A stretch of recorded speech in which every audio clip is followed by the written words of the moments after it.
लक्ष्मीला बोलवायचं असेल तर घरातलं ओझं काढून टाक. लक्षपूर्वक ऐक.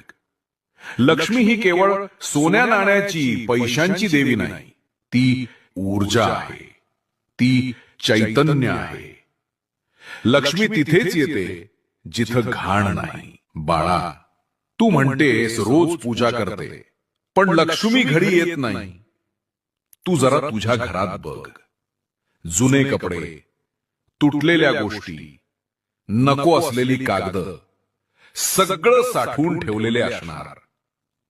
तेच अडथळे आहेत. कारण जिथं जुना कचरा असतो तिथं नवं काहीच येत नाही. ए बाळा, प्रत्येक आठवड्यात एकदा वेळ काढ. बघ, जे काही वापरत नाहीस ते बाहेर फेकून दे.